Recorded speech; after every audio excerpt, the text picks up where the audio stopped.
Bonjour, aujourd'hui j'aimerais vous présenter une maquette qui n'est pour une fois pas un sujet de SF ni de fantastique, mais carrément un sujet historique, puisqu'il s'agit de la représentation de l'alunissage de 1969 et du premier pas de l'homme sur la Lune. C'était pas n'importe quoi. Il s'agit d'une maquette donc représentant une toute petite partie du module lunaire, le LEM, et de l'astronaute Neil Armstrong, donc qui a sorti cette phrase célèbre: un petit pas pour l'homme, un grand pas pour l'humanité.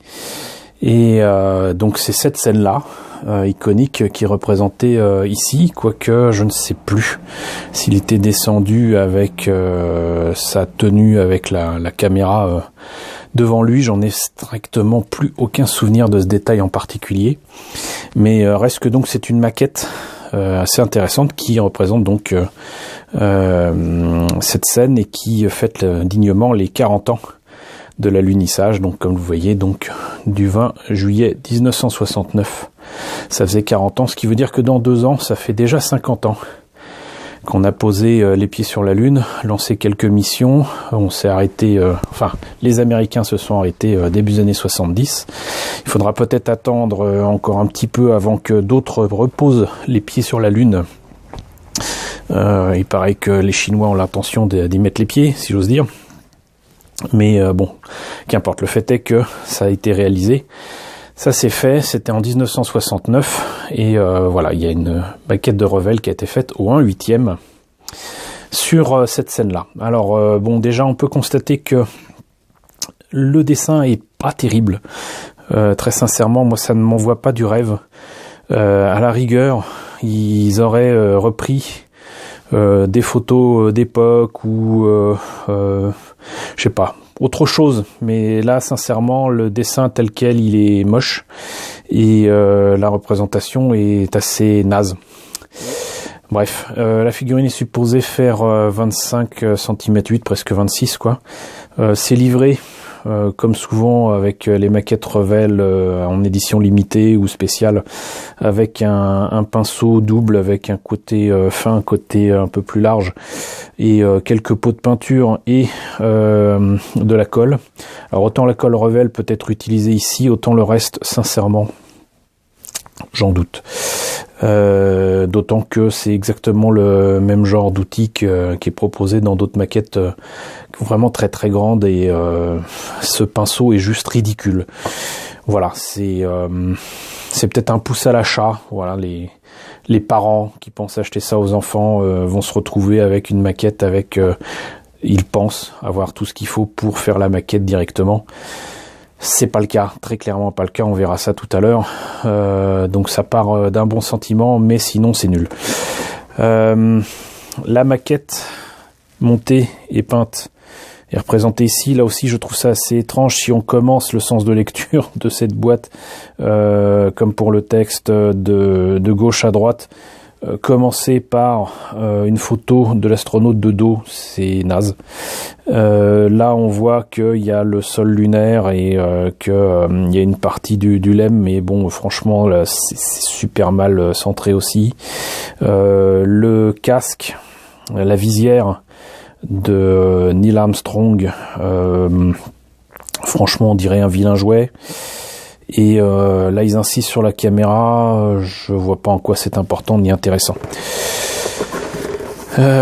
Sinon, pour le reste, ils en profitent évidemment pour indiquer qu'ils ont tout un tas d'autres maquettes sur le thème spatial. Comment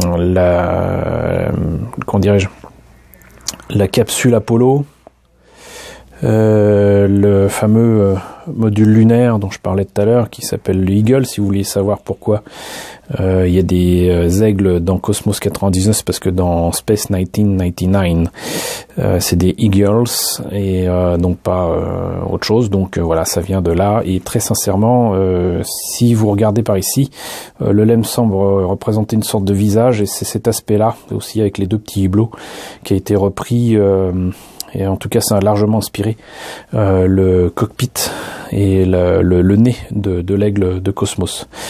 Enfin, à la fois le module lunaire et la capsule Apollo, les deux réunis, puisque c'est comme ça qu'ils sont allés sur la Lune, c'est-à-dire que le module lunaire a ensuite été envoyé sur la Lune, tandis que la capsule restait en orbite, et pour récupérer ensuite son équipage avec cette partie-là. Et enfin, bien évidemment, la fusée Saturne V, la fameuse fusée Saturne V, si puissante qu'elle a permis effectivement d'envoyer beaucoup d'équipages sur notre satellite naturel. Voilà. Donc, une maquette que j'ai obtenue assez tardivement. Je ne l'ai pas achetée en 2009. Je l'ai acheté dans un... C'est assez rare pour que ça puisse être signalé, dans un grande récré, un magasin de grande récré à Toulouse. C'était la période des soldes. La maquette au départ était à 24 €. Ensuite, elle avait été baissée à 12 € avec moins 50%. Et il y avait une dernière offre qui proposait de prendre 2 objets et de payer le prix le plus cher des deux. Et strictement rien ne m'intéressait à part cette maquette-là, mais par contre, elle y était en double. Et donc, je l'ai acheté à 12 €, ce qui fait que la maquette, celle que vous voyez là, m'est arrivée à 6 €, quoi. Voilà, donc à ce niveau-là, ne serait-ce que pour un peu de peinture et la colle, ça vaut le coup. Et pourquoi en avoir pris 2 ? Déjà parce que, 1, j'avais pas le choix. 2, j'étais persuadé que ça intéresserait des amis à moi, ça n'a pas été le cas. 3, parce qu'en fait, j'ai ma petite idée sur ce que je vais faire de cette figurine. Alors déjà, je vais très certainement essayer de reproduire la fameuse scène en question de la manière la plus fidèle possible avec cette maquette-là, donc la faire telle quelle. Mais j'ai l'intention de reprendre le kit et de le modifier pour obtenir, si c'est possible, parce qu'il y a quand même une différence de facilement, là aussi, facilement de 40 ans. Je sais plus de quand date le film, mais vous avez peut-être vu le film Space Cowboy de Clint Eastwood. Et à la fin, il y a un des personnages qui file vers la Lune avec des charges nucléaires qui sinon risquaient de tomber sur Terre. Et son plus grand rêve était d'aller sur la Lune. Et son rêve se réalise. Et c'est la dernière chose qu'il réalisera de sa vie. Et donc on aperçoit à la fin du film, désolé de spoiler pour ceux qui n'auraient pas vu le film, mais fin du film, on le voit tranquillement assis sur le sol lunaire en train de contempler la Terre. Et tout ça sur cette superbe chanson Fly Me to the Moon. Et donc moi c'est cette scène-là que j'aimerais reproduire, et je dis le plus fidèlement possible aussi parce que la combinaison ici entre la combinaison de 1969 et la combinaison telle qu'elle est utilisée, en plus c'était pour des sorties spatiales et non pas pour des balades sur la Lune, tel qu'on le voit dans le film Space Cowboy. Je pense qu'il y a quand même de sacrées différences entre ceci et on va dire le fauteuil spatial, qui avait fait les grands titres des journaux aussi il y a, je sais plus, 25-30 ans, je sais plus, ça remonte tellement. Une petite sortie comme ça, extravéhiculaire, depuis la navette spatiale, c'était aussi un autre grand moment de la conquête spatiale qui est complètement tombé dans l'oubli. Mais donc voilà. J'ai l'intention de modifier la maquette et de faire cette scène de Space Cowboy, et je pense que ce kit, cette figurine m'y aidera très certainement, même s'il y aura énormément de modifications à faire dessus. Alors, assez de blabla, ça fait presque 10 minutes que je parle devant cette boîte, on va voir ce qu'il y a à l'intérieur. Alors on va commencer par la notice. En noir et blanc, donc là on a une idée un petit peu plus précise. Ça aurait été bien d'avoir cette image là déjà dès le départ sur la boîte, hein. Donc voilà à quoi ressemblerait la scène une fois le modèle monté et peint tel quel. Il y a toute l'histoire de cette mission Apollo, donc si je me rappelle bien, c'est Apollo 11. Et c'est écrit en allemand et en anglais. Je ne vois pas de version française. Il faut attendre la page 5 pour avoir enfin des images des pièces en présence. C'est presque une maquette à l'ancienne. Très sincèrement, je trouve ça, ne serait-ce que sur les dessins, assez laid. Ça se demandait si c'est pas une réédition d'une maquette d'il y a 40 ans. Mais apparemment non. Apparemment non. Donc, pauvre Neil Armstrong doit se retourner dans sa tombe en voyant ce qu'ils ont fait de lui. Alors à l'époque, je crois qu'il était encore de ce monde. J'allais dire le backpack. Quand même, hein, le sac à dos, oui. Putain, mais même la caméra est en 2 parties comme ça, c'est... Non, ça se fait plus, ça. Ça se fait plus, ça. Il y a quelques câbles à rajouter. Ensuite, il y a le peu d'éléments qui correspondent au lemme, donc un des pieds et je sais pas comment ils appelaient ça, enfin le truc qui était sur le sol. Le sol lunaire lui-même, une petite plaque qui indique un petit pas pour l'homme, un grand pas pour l'humanité, mer de la tranquillité sur la Lune, puisque oui, avant on pensait que sur la Lune il y avait des océans. 20 juillet 69, et enfin les décalcos à placer. Voilà, on a déjà fait le tour de la notice. Voyons un petit peu ce qu'il y a pour le reste. Alors voilà les pièces. C'est assez grossier quand même. C'est pas que ça manque de détails, c'est bof. Encore une fois, franchement, on dirait une maquette à l'ancienne. Hein. Normalement, c'est pas supposé être une vieille maquette. Pourtant, moi, tout ce que je constate là au niveau des pièces, on a l'impression que c'est une réédition d'un vieux kit, quoi. Donc là, vous voyez quand même que les pièces sont quand même assez fines. Et coller tout ça et ensuite poncer, limer, faire en sorte que ce soit d'une seule pièce, d'un seul tenant, j'y crois pas trop. La seule pièce transparente, c'est la visière de l'astronaute qui est légèrement teintée jaune. Le corps de l'astronaute lui-même, donc je ne serais incapable de vous dire si ce brave Neil Armstrong est ici ressemblant. Était-il nécessaire que ce soit ressemblant ou non? On notera que sur la boîte, il n'est pas indiqué le nom de Neil Armstrong. Je ne pense pas l'avoir vu indiqué où que ce soit d'ailleurs.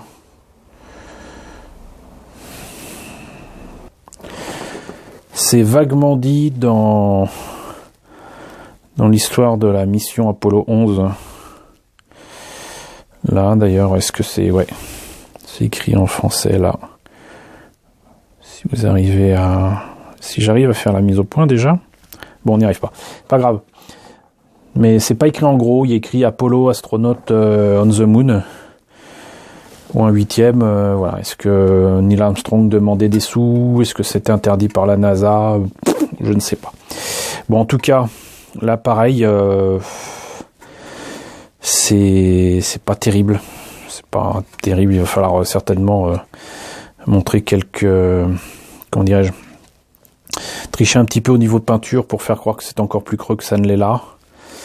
Et rajouter ensuite la visière, je suis pas persuadé que ça sera très crédible parce qu'ils l'ont fait en jaune. Moi, dans ma mémoire, il me semblait que c'était plutôt fumé, quoi, mais je me trompe peut-être. Donc voilà pour le corps. Les membres, alors encore une fois, maquette à l'ancienne en 2 pièces. On notera cependant que les semelles sont d'un seul tenant, ça fait un peu chausson là, vous voyez.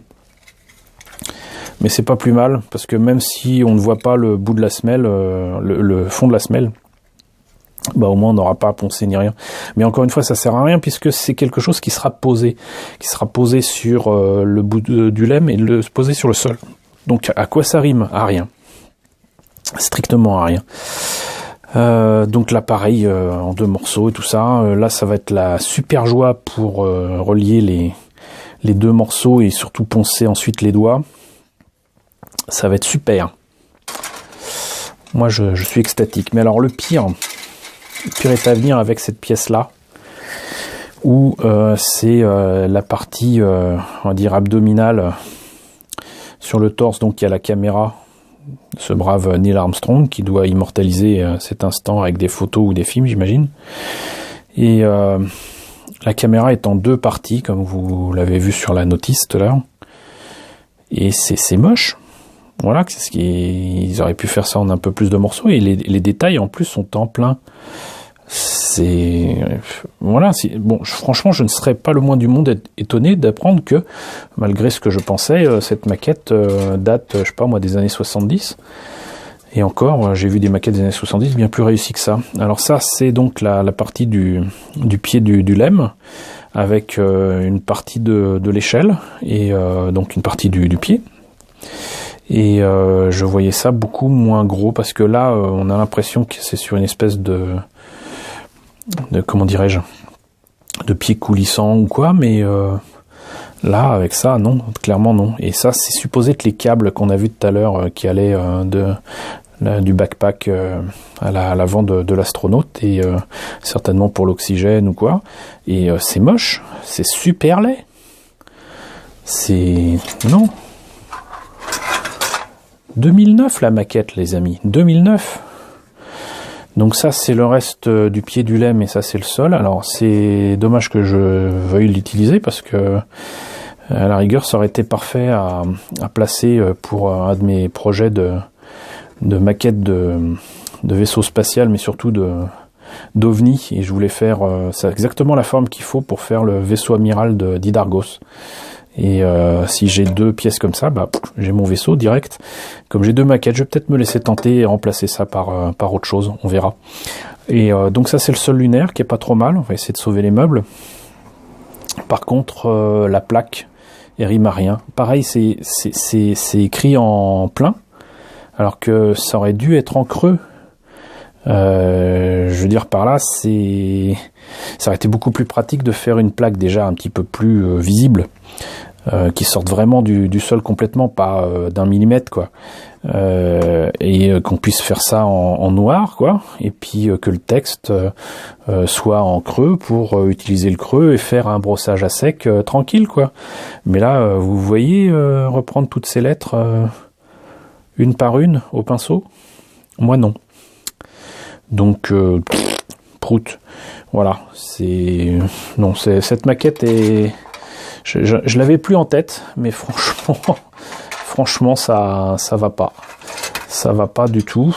Et j'essaierai quand même d'en tirer le meilleur quand je pourrai, mais comment dirais-je,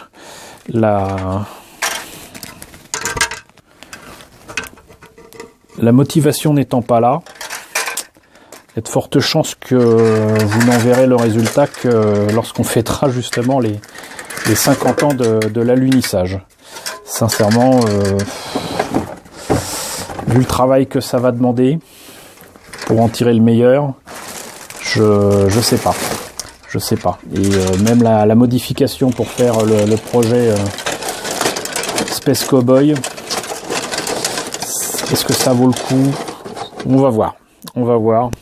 Reste que c'était quand même une bonne affaire, parce qu'une maquette pareille à 6 € de Revel, ça va, c'était pas cher. C'était pas l'affaire du siècle, mais c'était pas cher. Ça aurait été dommage de passer à côté, mais encore une fois, la maquette est vraiment pas terrible. Donc voilà, c'était la présentation de Apollo Astronaut of the Moon au 1/8e, donc Neil Armstrong posant le pied sur la Lune pour la première fois de l'histoire de l'humanité, un être humain qui met le pied sur notre satellite naturel. C'était le 20 juillet 1969. J'espère quand même que cette présentation vous aura intéressé. N'hésitez pas à me dire ce qu'il en est dans la section commentaires, si vous avez vécu l'alunissage, si pour vous c'était au siècle dernier que ça vous concerne pas, dites-moi. N'hésitez pas à liker, c'est important, n'hésitez pas à partager, c'est encore plus important, n'hésitez pas à vous abonner si ce n'est pas déjà le cas, et je vous retrouve très bientôt pour la présentation de nouvelles maquettes, peut-être de l'exploration spatiale.